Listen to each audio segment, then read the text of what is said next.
We toil, blood, sweat, and tears to make this business happen. All of a sudden, we realize that we built either a monster or an empire, one of the two. We built Right. something that owns us, or we built something that we own. Yeah. And then ultimately, despite the income, we ultimately want freedom. You were mentioning something about a puppy or puppies? Yeah, dude. We live on a farm. We have 4 animals. We have a German Shepherd, a Mastiff. Mastiff's like 210 pounds. And we have a baby Cane Corsa and a baby Mouth Cur, which is a cattle dog. And our cattle dog found an old nest of chicken nests that was out in the woods somewhere, found some rotten eggs, decided to pop them all, roll around in them, and ran full speed and jumped in on the bed last night. And so we have rotten egg smell on the bed. It made for a great start to the evening. You never know what the dogs, when they get on the farm, are going to do. We have the same thing out here where they drag things back. They kill armadillos, which, within 12 hours to 24 hours are a cesspool of nastiness. It comes onto the wind. And every other kind of creature, between the cats pulling squirrels up on the deck or whatever kind of thing, they can, here's my gift to you. Yes, exactly. Rotten eggs. You have chickens then? Yeah, we have chickens and guineas and turkeys and a bunch of other critters. We have 3 children and we live on a farm. We have literally hundreds of deer that we manage in our herd. And it's just it's fun, man. We enjoy life. Well, that's cool, man. And part of what you do in business allows you to do that, which is why we're here to talk about that today. So for everybody who's listening in, welcome to the podcast. Today, we're going to be talking about building your business as an asset. That shouldn't sound too unfamiliar to my followers or listeners. We talk a lot about building business as an asset, setting up generational time and wealth freedom through the creation of business, and treating business unlike a side hustle or a hobby, but really putting your financial freedom and opportunities in your hand, putting it in the form of a business. While it has its different levels of stress and control, it has its levels of ups and downs. Truly building something that you own and control will ultimately create an asset, and assets are ultimately where wealth comes from. Did I say that all right, Justin? And you nailed it, Neil. You nailed it. That's what we talk about, man. So let's dig in. How did you come to that conclusion on your own? Because not everybody does, especially, a lot of people I talk to who are still in the process of wanting to get there or are trying to work to that place. Yeah. I was trained as a business owner in high school. So my mom and dad brought us out of the school system and homeschooled us back 40 years ago. It shows my age a little bit here. Back when homeschooling wasn't popular, that came out of COVID. And then when everybody became a homeschooler overnight, You're homeschooling, huh? Yeah, it became, the mainstream at that particular point. But, back when I was in high school, there was less than 15,000 homeschoolers in the United States. And during that time period, Neil, what transpired is my mom and dad said, hey, we need to educate you. But these were country folk. I mean, they barely got out of high school themselves. So they hired business owners to teach us. They hired business owners to teach us business. And we started our first business when we were 15. And within 2 years of a landscape company startup with a 15-year-old and a 13-year-old country boy in a truck with a lawnmower and a weed eater, man. Nice. We were making more income than my mom and dad combined. My brother was making more income, and I was making more net income than my mom and dad combined by the time we were 17. Right. So it didn't take us long to learn to make money. But then we had a business person teach us that a business is an asset. A business can be there to create income. We call that a lifestyle business. It can create income and afford us an unbelievable lifestyle. And we can live high on the hogs, we'd say in the South. We can make a good income. But ultimately, where extreme wealth is created is whenever you have a business that's highly transferable. So I sold my first business when I was 21. And since then, I've started and sold 7 businesses for 7, 8, and 9-figure valuations. It's been a journey. It's been a lot of fun. And now I love teaching people how to do that.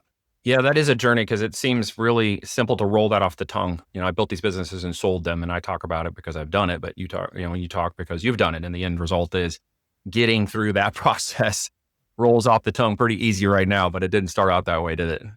It's tough, dude. It's one of the hardest things you ever do. And the reason for it is it's not just this asset, it's oftentimes our identity. Yeah. Because, we are the technicians. We know our craft, whatever our craft is. We know our trade. We know our customer. We know our team. We know our communities. We toil, blood, sweat, and tears to make this business happen. All of a sudden, we realize that we built either a monster or an empire, one of the two. We built something that owns us, or we built something that we own. Yeah. And then ultimately, despite the income, we ultimately want freedom. And that word means different for different people. For me, freedom means being able to do what I want when I want, no matter what happens. That's freedom for me. And so many people say, well, freedom is me not having to go to the office, or me not having to check my cell phone or my emails and be able to take a vacation for 6 weeks. That's freedom for some. Others may be, I don't like my company. Neil, I was in a speaking event. There were 2,000 business owners. Okay. You and me. I mean, just peeps like us, brothers and sisters out there on the front lines, carrying the weight of their community and their families. And I had this poll in my conversation. I said, how many of you today would leave your company? 86% of the audience said today I would quit. And the reason for it is they built this empire. And so, like you said, yeah, it rolls off the tongue to say, yeah, I've started and sold a few companies. You started and sold a few companies, but it's that point. It's almost that dash in between our birthday and our death date. It's that dash in between there that it is a grind. You're literally charging hell with a water pistol. But if you don't quit and you persevere through the resistance, and you keep your eyes on what the end goal is, the flavor after you walk away, or the flavor when you obtain that freedom where you have a business that operates without you, it is unlike anything else.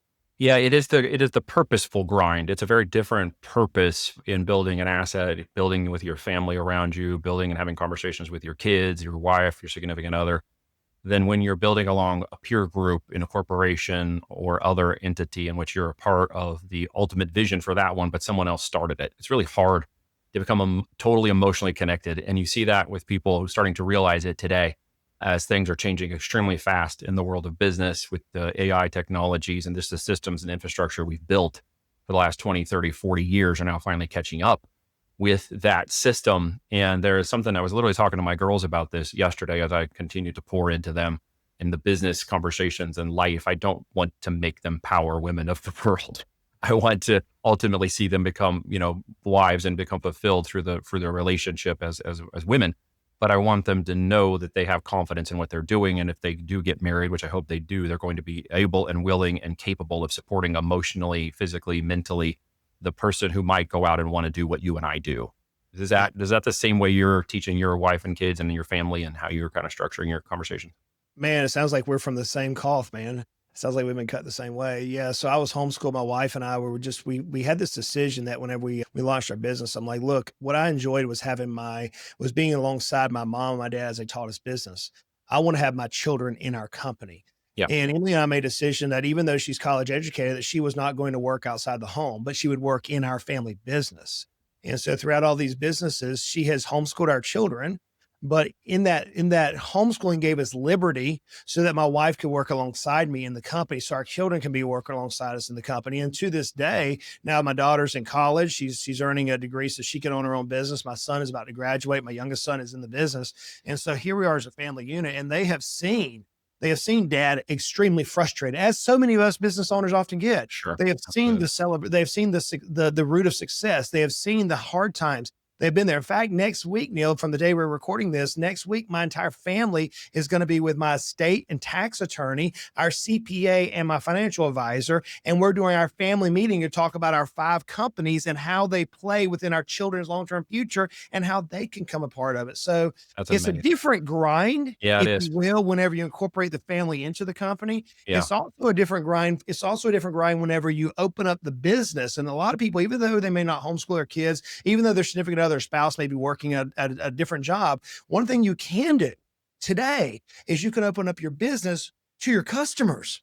In the same way that you open it up to your family, you can show your customers the struggles, the benefits. And what I've discovered after 36 years of business ownership, scaling multiple large businesses up to exits, is that the customers who have a vested interest, scripture says, wherever your treasure is, your heart is. The customers who have a vested interest, they know what's happening in the company, where you're struggling, where you need some help, maybe it's employment positions, maybe it's vendor positions, man, they get vested and they're there with you for the long term, just like that family is. So it is a grind, but it's a grind rooted in greater purpose, that calling perhaps that you have in your life, that desire that caused you to leave whatever it was you were doing before and say, hey, I want to grab the bull by the horns. I'm going to charge hell with the water pistol to make this particular business my hill that I died on.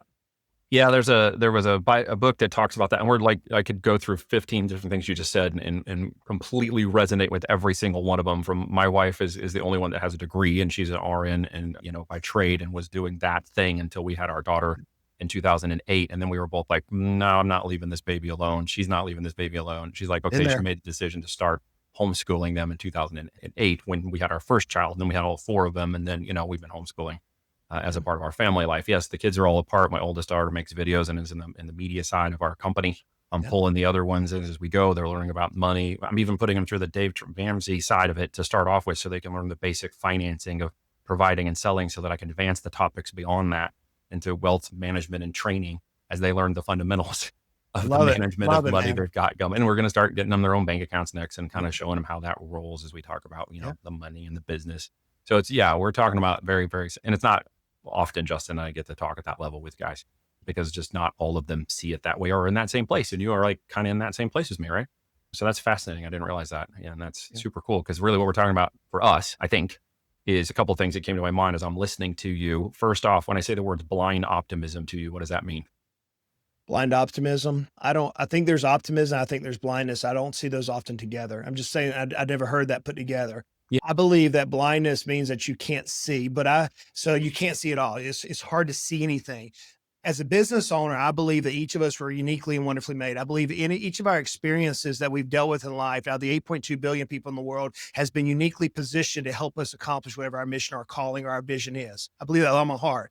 So I don't think there's a blindness in the sense of a business owner. I really believe if we narrow it down, I've had the privilege of coaching thousands of business owners. When I really get you quiet, you know why you're in business. Maybe it's to create more income. Maybe it's to create a change. Maybe it's to leave an impact. Maybe it's to create a legacy. So there's not a blindness. Now you may be clouded, but you don't have a blindness in business. So you I don't shouldn't. But here's where that I was jokingly saying that, and I'm curious to see what you say. And I'm going to probably ask this question to every guest. I was talking to my girls yesterday, and part of that conversation was like, well, what does it take to be an entrepreneur? And part of the class that they were going through at that point was Dave Ramsey talking about, what entrepreneurialism means.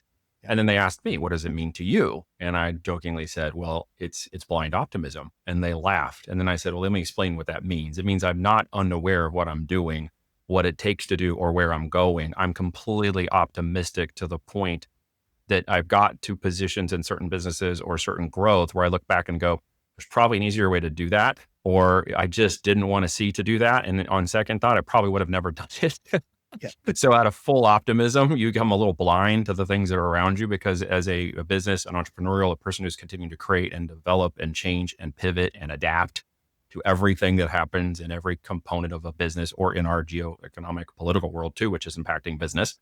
Yep. AI systems, corporations impact the smaller businesses too. You look around and you're like, you'd have to be in some ways blind to some of that crap that's going on and just literally like ignore it and pretend like it's not there and just go full optimism into that, which then subverts itself into to not being pessimistic, but to literally readjusting the way you speak about time, to talking about perseverance, to talking about tenacity, to talking about the things that create that. So as I explained that to him, that's where that phrase came out.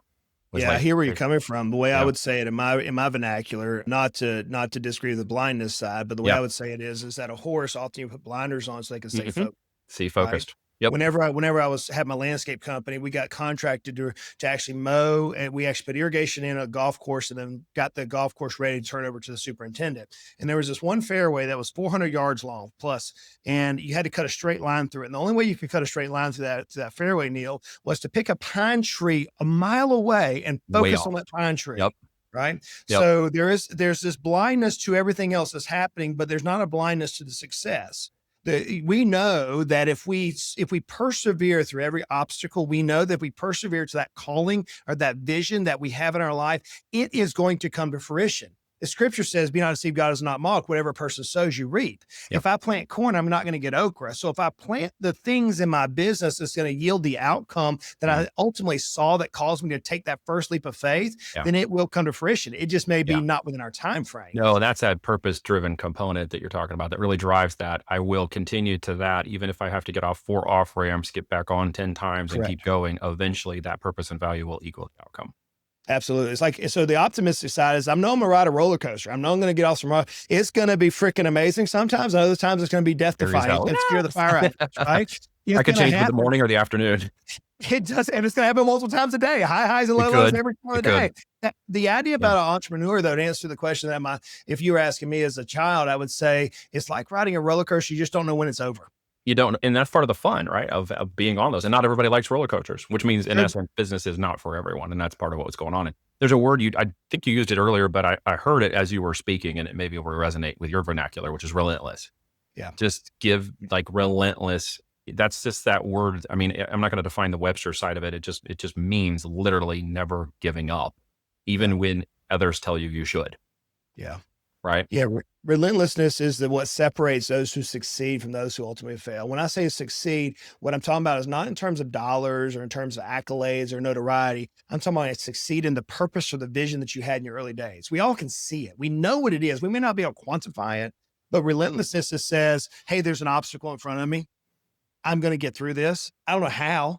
I may have to go through it over and under. I don't know. I may have to have some diamond. Some way I'm or going to get shape or through form. this. It doesn't matter Yeah. what's going to come my way. And there are times, Neil, and I've been there, buddy. I've been there to where it's like you're up beside a pine tree at night crying and saying, Yep. man, what in the world is going on? Whenever your family, On your your wife knees. is looking at you, I've been there.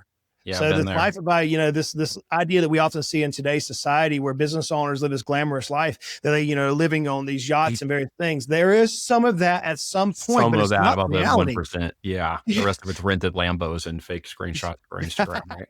It really is. I mean, because if you look at life, and I've had somebody criticize the size of my house before, and I'm like, if you criticize the size of my house based on what you think value is worth, you've missed the whole point, dude. The whole point. Yep. I don't put my value in my things. I don't put my value in my stuff. I don't put my value in what worldly people will see. In fact, my wife and I, we walk 4 miles every day. Try to. When it's too cold, we may have to go inside in the shop and do Taibo or whatever. But, you know, we try to stay exercise and we talk a lot. And today it was just reminded as we were out in the beautiful coolness of the morning walking here in the Ozarks that, you know, God reminds us that if we give up this life, we will gain eternity. If we hate this life, we will love our eternity. If we love this life, we will hate it. And we will not live for it. And I'm paraphrasing my own language there. Of course, anybody who's got more biblical truth can go look up the verse and tell me what it is. But the end result is I get it. I don't love my life. And that would sound counterintuitive to a lot of the gurus, wouldn't it? It would. You know, that was interesting. I was on a podcast yesterday, national podcast, you would recognize the name. And the individual said, Justin, you've had some success in your life. And I said the same thing I told you when you said, how are you? I said, I'm greatly blessed. Greatly blessed. I've been blessed beyond measure. And he said, well, that's interesting. What have you done selfishly for yourself? And what have you made? What big purchase have you made? And I kind of sideways and I went, well, what do you mean? He was like, well, I'm sure you bought like a big fancy car, big fancy house, or taking these big exotic trips. I was like, no, not me. He's like, what? And he really got speechless, Neil. I said, see, but the reality is I'm still discipling. I'm still mentoring my children. I want them to see that there is, yes, you can enjoy life. And we take we spent 12 weeks in the Rocky Mountains, elk hunting and deer hunting with the kids, right? We're going to Kansas in 2 weeks, trophy whitetail hunting. My boys are going with me. They're able to do that. It's going to be fun. Very cool. Very cool. I want them to see this and that life is not all about what we see in the interweb today, where it's a Lambo that's rented or whatever. I don't want that. No, my I children don't want at this phase. I couldn't get in my driveway. Like I have a 60-degree driveway on dirt with a mile long road. I would never take a Lambo down here. Yeah, you take it out into the dirt. I park it downtown, and then what would be the point? Because I wouldn't go drive down there to go drive it. So it's like, okay, it's those who can do and those who don't can't. It's 12:25, John, and I will say it, correct myself to make sure I'm being honest. Anyone who loves their life will lose it, and while anyone who hates their life in this world will keep it for eternal life. Yeah. When you get down to that, none of this other crap matters. Like when we talk about business and this stuff, it's a lot of fun, but it's all temporary. No one sees a U-Haul being pulled behind a hearse. I know that nothing I'm doing now is ultimately for eternal gain. It completely changes the way I think about business, the way I deal with people, the way these conversations go down, what I will and will not do in the future when opportunity or challenges present themselves. And that's just a totally different way than I used to think, because I wasn't that guy in 2007. Right? This is not something that is there a point in your life where you knew you had changed? I know you had a family of this love and entrepreneurialism, and not everybody is in that, but where was that real pivotal point in your life, that pivotal point where you're like, okay, you know what? I really do actually get this. Yeah. So this guy give me a little latitude here. I'll shorten the story, but at age 19, I was homeschooled. I wasn't in the traditional sense. I graduated at 19 years old. I fell in love with this guy named Zig Ziglar. And I went to a conference. There was about 200 people in this room and all business people about my age now, your 40s and 50s. And he said, hey, would you pause for a second, friends? Take out a half sheet of paper, write the numbers 1, 2, 3 on there for me. We did 1, 2, 3. He said, now I'd like for you to write down your wildest dreams that you want to accomplish in 20 years time frame. I never heard him say that anywhere else. It was just this one event. And here I am at 19, Neil, and I wrote down at 19 years old, I had a business. We were making about $6 million top line revenue, my little landscape company at that time. We were having fun. I said, number one is I want to marry, literally, I wrote this down, so forgive me, a smoking hot girl. I want to marry a smoking hot girl. Right, man. Come on, I'm 19 years old, so why not, right? In my life. Yeah, Emily's in my life. I prayed for beautiful women. I just got it a different way. Yeah. So that was number one. Number two is that I was going to write a New York Times bestseller. Number three was I was going to be worth $10 million.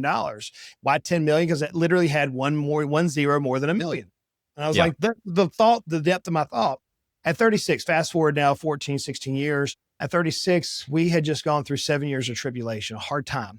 miscarriages, third trimester miscarriages, suicides in the family, deaths, lawsuits, just hard times. Okay. And I'm sitting on a mountaintop, Neil, to answer your question. And an epiphany happened with a dear friend of mine. We were turkey hunting and he said something. He said, Justin, I'm broke. And he wasn't financially broke. We looked at his lot and he had millions of dollars worth of heavy equipment that was used in the coal company, but he was broke in his person. Now, here I was, we had just gone through a journey. And I'm like, I don't want to be that guy. My mind went back to 19-year-old self. I said, thank God Emily's in my life. I've spoken hot wives in my life, right? As I often call her. I had not written a book and I had nowhere near achieved any type of measurable success. So in that moment, it was literally this mountaintop epiphany of like, what do I have to do to monumentally change my family's trajectory? What do I have to do to reap the harvest that my parents invested in me for all those years and that mentors and business people invested in me now for over 36 years of my life? And it came down to number one is I had to surrender. Okay. I had to realize that I'd been given this business, as all of us are, to steward it. I've been given this business to use it as a platform that I can help my team, that I can help our clients as a platform. It's not about me. It's about them. Everything Zig Ziglar used to say, help others get everything out of life that they desire, and you get everything out of life you desire. But up until that point, Neil, I had not done that. It was all self-centered. It was, how do I make more money? How do I? Right. So I quit. Second thing is I hired a coach. And my coach rocked my world, dude. We were broke. We just went through a hard time. We live in a double wide trailer. No lie. I have a Red Ryder BB gun at night shooting mice as they run across the floor of the trailer. No exaggeration. We are broke, dude. And my coach says, hey, good, Brett, I can help you, but you're going to have to pay me $10,000 a month. Now, most people at that point, this is back 20 years ago almost now, most people would have said, you've lost your mind. There's no way. And I said, okay. What am I going to get for $10,000 a month? He said, how bad do you want it? Whatever it was, my vision. I said, I want it pretty bad. Yeah. He said, can you see it? Can you taste it? Can you smell it? I said, yeah. He goes, then you know what? It shouldn't take you 90 days to figure out how you're going to pay me. My solution was I went out and found 5 business owners and I said, hey, look, I'm going to hire this rock star coach. I'm paying him 10 grand. You pay me 2,000. I'll teach you everything he teaches me at 1/5 of the price. It took me 90 days to get the 10 grand a month.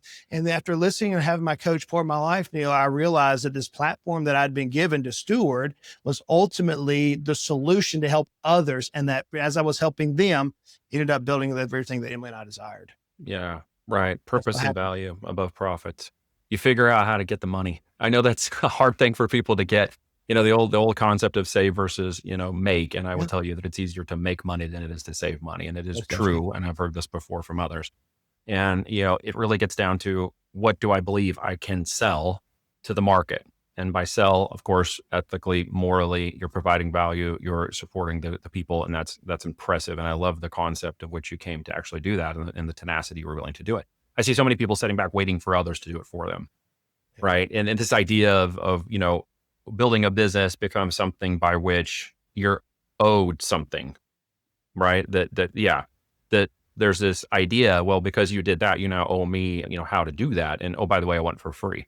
There's a really broken mindset of the success mindset, I think went through the 80s and 90s and sort of into the 2000s. And now it's pretty much gone an inverse mindset. Would you agree? Like we're on the opposite 100%. side of what do you consider to be a success mindset? The success mindset is setting your destination upon the mark that you desire and realizing the doorway to reach that desire. So my word is freedom. I wanted freedom. Others may want some sort of prestige, some sort of a dollar figure, whatever it is that you desire. The doorway to achieve that is through resistance. You're going to face unbelievable resistance. And it's no shortcut. If you try to shortcut through the resistance, you're stealing. If you try to shortcut through the resistance, you're coveting. You got to go through the resistance. And in that resistance, as Jim Rohn once said, the goal is not to become a millionaire, but for whom you become in achieving that status. The goal to achieve whatever your status is in life, that success is not a shortcut. It is a grind, but you're going to have to go through the hardest things ever. And as you go through that, you're developing to become the person that's ultimately worthy of achieving whatever status you want. That to me is success. And when, just like you, I talked to tons of business people from millionaires to billionaires, and every single person who reached some sort of a financial status or some sort of a top best in class within their peer group, all have had to go through deep, deep hardship in order for them to achieve the success. The one that most people fear the most, right? But divorce. Yep. Had to ride that pony. Not exciting, right? Not fun. Definitely self-defining and definitely a humbling moment. at which point, right, I literally considered the world was not worth anything. And I thought about, slamming my car into an embankment and ending it all. And going through financial ruin, shooting mice with a BB gun is pretty bad. It's pretty low, right? And I've been one of those places as well. I'm going through bankruptcy and having to deal with that at a pregnant wife, and the car's repoed at 10 o'clock at night, and we're dealing with total financial loss and figuring out whether, what they're going to take and how we're going to pay for everything when we have less than $1,000 in our bank account. I think what people don't understand when we talk about those kinds of stories is their drive to strive past those moments of realization that is not the worst that can happen to you. Right? Those are not the worst things that can actually happen to you. And you're in my world, and I think I'll say this in a way you'll get, maybe somebody on here listening. The worst thing I can do is die absence of a relationship with Jesus Christ. Oh, absolutely. That's the worst thing I can do. So outside of anything else that happens in this world. Yeah. You know what I'm saying? So when I have that focus, and you have that focus, and somebody listening to this hopefully today has that focus. And for those of you who are not listening, please accept this as a gracious way of saying, get a chance to know Jesus. And when you do that, walking out of that boat you're sitting in right now, even if you know you're going to fall into the water, is going to be the only way for you to keep swimming towards something that is much greater than the current challenges you're facing in this world right now, financially or otherwise. Through every hard time that we experience, it's ultimately crafting us and molding us for what we've been created for. The way I say it is, I have been molded, I have been created. Everything I've gone through is defining me for what my purpose is in life. And oftentimes in today's society, I was telling this my son, we had the unbelievable opportunity to drive across the country, just me and my 18-year-old Neil. We've done this every year now. Literally 10 days together. It's just me and him. It's a lot of fun. And so his name is Justice. And I'm saying, hey, bud, what you're going to experience is you're going to have the unbelievable opportunity. And I use those words very tactically here, friends, the unbelievable opportunity to endure hardship. You're going to have the privilege to work. You're going to have the privilege to fight adversity, because in that, much like if I want to lift weights, if I want to curl, I'm going to take some resistance and I'm going to tear that muscle. And as it's being torn, as me as a person is being torn, as I pursue what I want to in my business, as I'm pursuing what I want to in my family, all those hardships is ultimately strengthening me to prepare me for what I am truly prepared for. Mm-hmm. And so whenever that epiphany came with the mountaintop at age 36, Neil, it was, Justin, you got to stop. It's not about you. It's not about the cars or the glamour or the money or the accolades or the awards. And all those things came, friends. They did.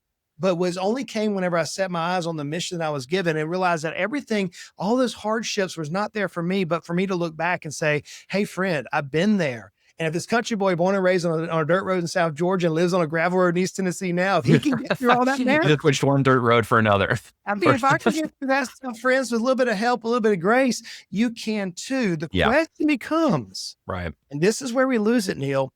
How bad do you want it? And what is it for you? And how long are you willing to strive to get it, right? I'm still 18 years into my journey, and I don't see a destination anymore.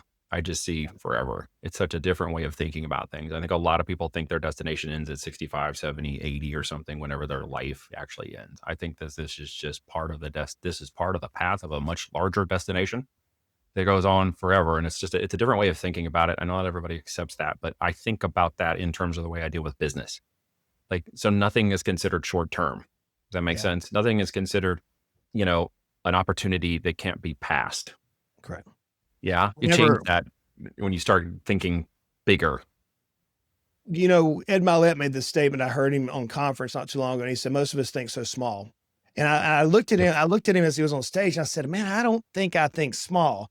I've got some pretty big aspirations and big dreams. And I just got to thinking about it. I said, you know what? I am thinking small. Most of us in business, most of us as parents, most of us as husbands, as fathers, as mothers, we do think small.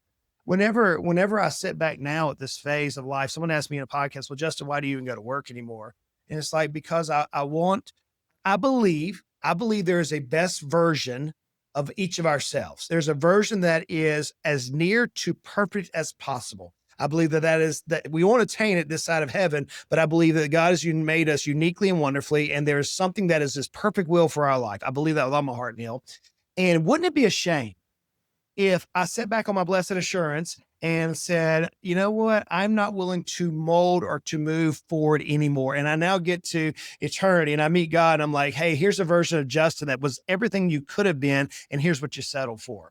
At this phase of my life, even in my businesses that I now operate, is, you know what? How can I take this business? How can it change me and break me today? How can I go through some more adversity? I know it sounds weird. I know it sounds psycho, but how can I go through some more adversity, knowing that through that adversity, I'm going to be refined and I'm going to be strengthened. I'm going to be positioned so that the next challenge, or when I look back, people are going through the adversity that I'm fixing to go through, that I'm able to lean back and help them through that fray.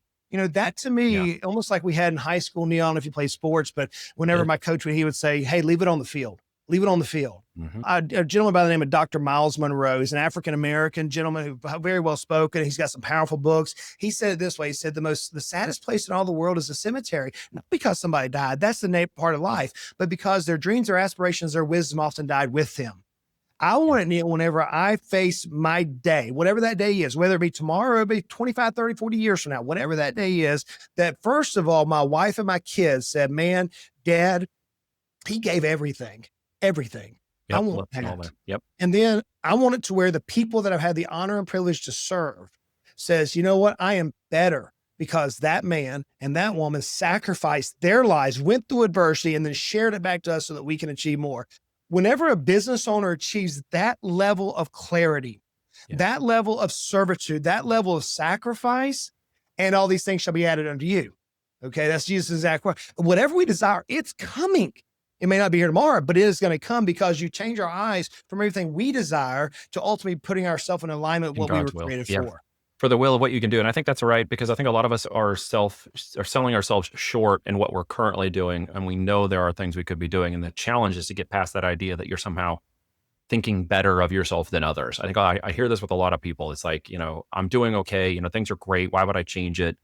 I don't want people to think differently about me or whatever, in the way, success might, they're actually a failure of success is actually what they're most afraid of. They're afraid that through that success, that others will not come with them, and they don't know how to translate that correctly.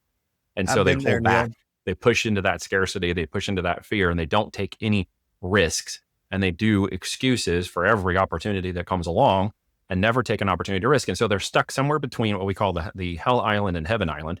Out in their little dinghy. We were watching Tommy Boy last night, which is so I got you. They're out of there's a whale in your dinghy. And they're floating around in their dinghy with no wind, and they have no idea what direction to go. They literally are sitting in that middle of, I know where I'm at, and I hear where you two are talking about, and I understand how you walked through that, but I have no idea how to bridge that gap. I'm just sitting in a dinghy with no wind. How do I get wind in my sails? Yeah. So what am I supposed to do? I mean, a lot of them are like, do I go into real estate? Do I go into marketing? Do I start an e-commerce company? Do I do this? Like, what do I sell a software? Like, do I make a software? They have so many questions in the middle. What does your wisdom tell you when you hear that? What would you tell somebody listening to that today? I would say each of those are the wrong question. And I'll bring it back to a real life example. During COVID, my wife almost died.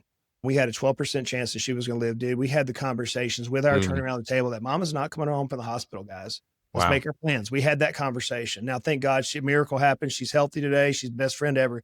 But when she woke up out of surgery, Neil, she looked at me and she said, Justin, broken, right? I'm sitting here as a husband, like, I can't do anything. This is my bride. She said, Justin, not how are you, baby? Anything. She is, what's another $1 million going to do for us? Her exact words, Neil. I didn't have a clue how to answer that. So I called my coach the next day and I told him what happened. He said, how'd you answer? I said, I couldn't. And he's asked me a question that I want to pose to every single person, because the question of what do we do is not the right question. Mm-hmm. Whenever he asked me this question, it changed my life. He said, hey, Justin, so if you had unlimited time and unlimited resources, what would you do tomorrow that you're not doing today? And whenever he asked me that, my analytical mind went to, well, I don't have unlimited time. No one does. We have 24 hours a day. We don't know how long we're going to be on earth. It could be today. It could be tomorrow. It could be 25, 30 years from now. And then he didn't say money. He said resources. And I paused. I said, why'd you say resources?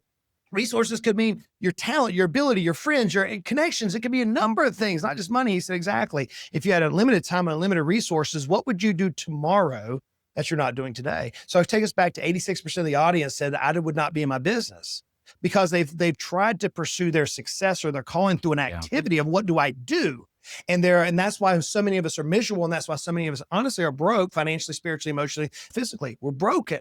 But if we take a step back and say, what would I truly do that would give me fulfillment, satisfaction, bring my alignment of my skill set with the alignment of my heart? What would that be? if we design that in such a way and we forsake that as the almighty dollar or the almighty pigskin, whatever it may be as a God of your particular world, if we forsake that and we look at who we uniquely are in that calling and in that journey is ultimately where the satisfaction and the life experiences come from. I look at Mother Teresa. She was not wealthy in the terms of Western culture, but here we are today talking about her on a podcast that's talking about business. Why? Because she was pursuing her calling. So I don't want to it's not a matter of being too emotional, but for business owners, and I literally, Neil, talk to hundreds and not thousands per year. Yeah. Most business owners don't know what they want. And so because they don't know what you want and you don't know why you're doing what you're doing, we're caught up in this rat race or the curse of success. We end up being miserable and we drive our families away. We drive our friends away. We drive our health away. We drive everything away because we're stuck in success. Ultimately, it's called mediocrity. And I just didn't want that. Yeah. Yeah. It's hard to live in that place. It's a mind numbing place. Every week feels like it's a burden. Every day it feels like it's never going to end. And so many people struggle with that on both sides of the fence. Those who are in the business world and those who are thinking about how do I get in the business world and, get to a place where I have to even face that problem. I talk to hundreds and thousands of people a year who are through the process of trying to become business owners. And as they do that process, and then I mentor them through their, business challenges and questions and growth and personal development, you get to hear stories of how they came through that process of their personal and professional development. I just interviewed one and I got another one coming up who have both had very similar conversations of doubt and fear and concerns and money. And one of them's a mom with 3 kids and one of them is a dad whose kids are now grown, but he's been doing the business and kind of figuring out, personally how to deal with the growth, the challenges and the difficulties in growing a new business and getting it out to the market. And he's come through some very big personal revelations that I'm excited to share, but everybody kind of has that. But the thing he has done, calling out what you just suggested, is he did it. You do it. He just did it. What did he have to lose?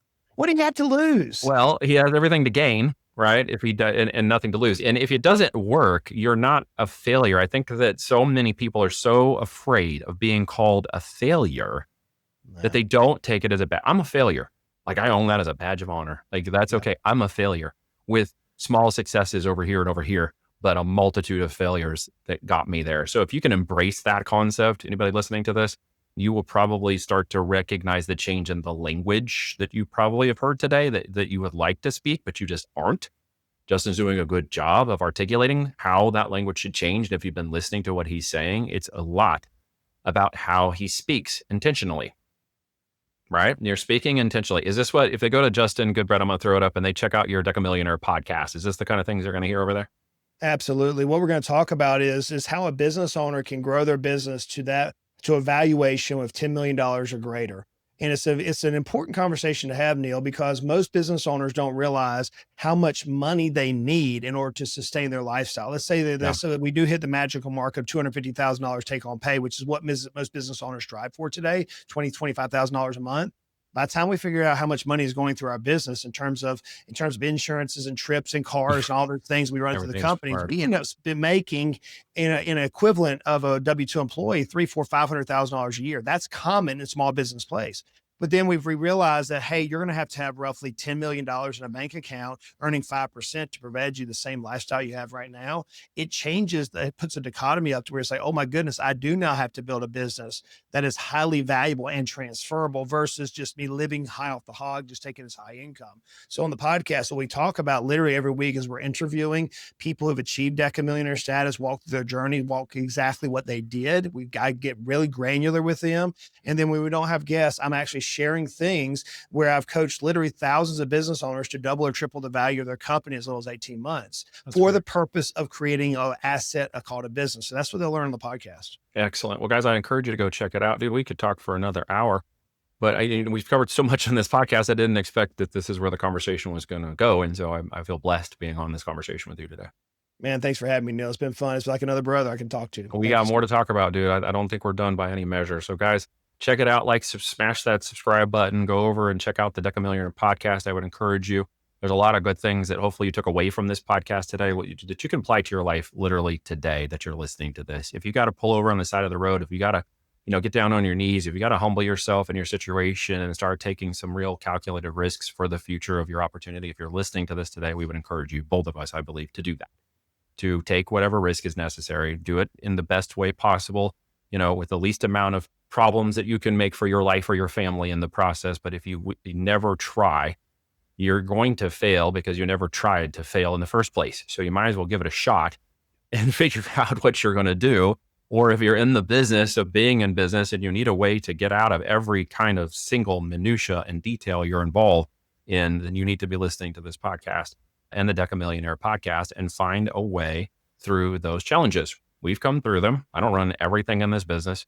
I can't, and you don't run everything in your business. It's simply not possible. But you gotta understand how you'll get there. It's a journey, and it's a continued journey that none of us are going to give up on. And hopefully you guys that are listening to this today too, find a word of encouragement today. Strive forward in what you're doing, or get started in something and get busy building.